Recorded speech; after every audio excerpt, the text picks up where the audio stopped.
WTVA 9 News begins now with breaking news.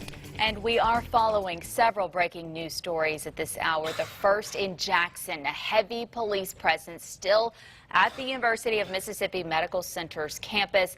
Earlier tonight, employees and students receiving an alert saying to shelter in place and warned that this was not a drill but an active shooter situation. WLBT is reporting that two young children, 1-year-old and a 3-year-old, have been shot. This all started around 4:30 this afternoon, but just before 5, the police could be seen walking out of the parking garage they were looking at. We do know that some of those exits from the campus have been blocked off, officers having to deal with that rush hour traffic in order to respond to the scene. The details are still coming in on exactly what happened, but we are learning this is no longer an active shooter situation, but it is now being considered a search for a shooting suspect.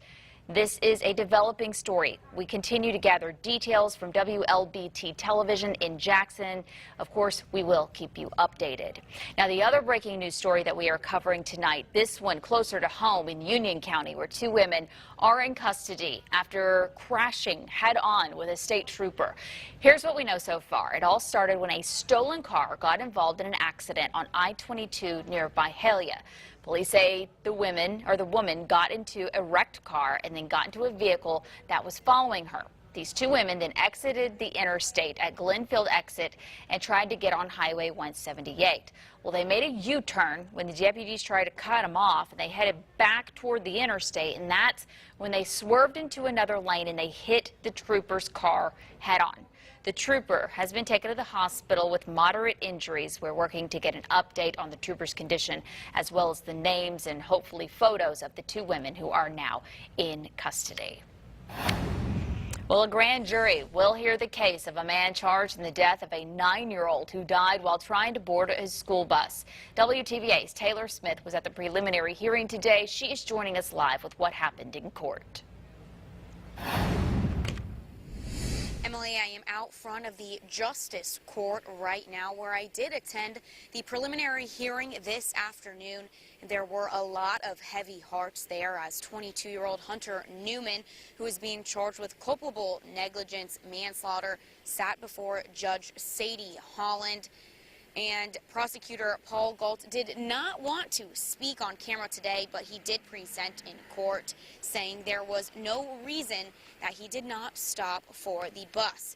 MHP Trooper Brad Hamblin took the stand and confirmed there were two witnesses behind Newman while they were driving, and they were both able to tell that the bus was flashing with lights, and they were able to see that very clearly. And attorney Tony Faris says it is a tragic accident, but Newman was not negligent. He believes the child could have darted into the road when he was told not to. The bus driver was supposed to use a hand signal to the kids, and he didn't that particular instant. And Faris explained what will be happening the next couple of weeks until the next hearing starts. The defendant's allowed to remain on bond. Mr. Newman's allowed to remain on bond. And the accident reconstructionist will complete his report, and the matter will be presented to the next grand jury of Lee County, which we anticipate to be in January. It was also confirmed that Newman was not speeding, he was not texting and driving, and he was not under the influence of any kind. Again, he was in court today along with Dallin's family. I did get a chance to speak to his mom for a moment. She did not want to go on camera, of course. She says she does not know how she is feeling these days, but she hopes that one day she will be able to talk about it. Live in Tupelo, Taylor Smith, WTVA 9 News. 6:04 now on this Thursday evening. Our chief meteorologist, Matt Lapon, joining us with a first look at that Weather Authority forecast. It was actually kind of warm today. Yeah, I mean, we had some 70s on the map. I liked it. Nice change of pace from the last couple days. Yeah, that humidity, it's come back, and it's going to get actually a little higher. It's the reason temperatures really aren't going to drop a whole lot this evening. I mean, still at this hour, we have them coming in the middle 60s. Tupelo coming in 65, Columbus at 68 right now in the Greenwood area, and we expect that as we go through the evening, little bit of drizzle remains possible, but not a lot of meaningful moisture going to be falling from those skies. skies, but of course you can get the latest Weather Authority forecast in that WTVA weather app and track those sprinkles if they impact you. That hour-by-hour forecast as we go through the evening continues to have those temperatures not really dropping much. I mean, maybe a couple of degrees between now and 11 p.m., but that's that moisture coming up from the Gulf of Mexico. Pretty significant in the quantity, and thus the question becomes, is it going to be enough to produce strong storms? I think for tomorrow the answer is no. I think for Saturday, possibly yes. It's not a clear-cut solution, but we're looking at the latest data on this, and we'll tell you what we expect ahead. 3 people are charged with capital murder in the death of a man whose body was found in a well in Duck Hill on Wednesday afternoon. Grenada County Sheriff Alton Strider says the 3 are charged in the death of Willie Hooper, who he says was killed in Grenada and then the body dumped in Duck Hill. Our Wayne Herford is joining us live from the Grenada County Jail with more.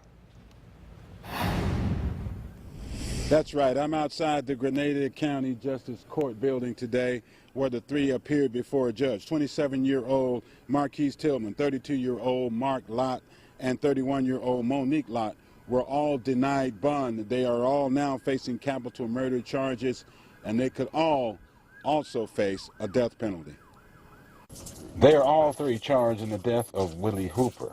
Sheriff Alton Strider says that Monique Lott was dating Hooper's girlfriend and that they had a child together. Sheriff Strider says it looks like Hooper was shot and killed Sunday morning at a home in McCain Estates in Elliott. Strider says Hooper had gone to the home to visit his ex-girlfriend. His body was dumped in a well on property owned by Lott's father and aunt in Montgomery County on Highway 404 West. While leaving the courtroom today, Mac Lott says he and the other 2 defendants are not guilty. You do that, man? You do what they said? Yeah, I do it. We're going to take it to trial, though. We're going to be good. Some were shocked to hear the news. I think this is a terrible shock, and in the last few weeks, that's all I've been hearing about is murder. It was a terrible crime for the family. It was a terrible crime for everybody. It's located in this family, and that's all I got to say. The judge says that all 3 will face preliminary hearings on December 20th at 1:00 p.m. Reporting live from Grenada, I'm Wayne Herford, WTVA 9 News. The Monroe County Sheriff's Department is looking for 2 men who they say broke into a home in Aberdeen. They say Tevin Hill and Dinto Evans. If you know either of these men, you are asked to contact the Monroe County Sheriff's Department. And in Starkville, 18-year-old Marquez Williams appeared in court today on 3 counts of auto burglary. He was arrested this morning after an off-duty officer reported suspicious activity at the Chandler Park Apartments. Williams' bond was set at $150,000. The Mississippi Supreme Court dismisses a Lee County sentencing case.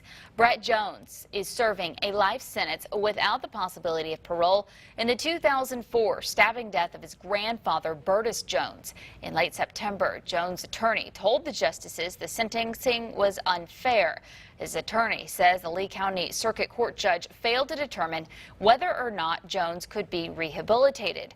Jones was 15 years old at the time he brutally murdered his grandfather, Burtis Jones. The Lee County judge in the case handed down the sentence because Jones had to resort to a second knife when the first knife broke. In a 5-4 ruling, the Supreme Court dismissed Brett Jones' case today, saying there was no need for further review of his case. A Mississippi man now faces murder charges for killing his 2-month-old son after the infant died from 2 brain bleeds and a fractured skull. 28-year-old Byron Allen Ellison was originally arrested on child abuse charge. However, with the death of baby Colton, those charges have been upgraded to second-degree murder. Colton's mother, Jessica Lynn Smith, said she handed the hungry baby to his father so she could prepare food. Minutes later, she was told that Colton wasn't breathing. The Harrison County Sheriff says Ellison has admitted to abusing the child. There is a lot that goes on into hosting a presidential visit. The city of Tupelo is looking at the financial impact. Plus, the state is going on the road to talk about education, and there's a chance you have a say. That and much more as WTVA 9 News at 6 continues.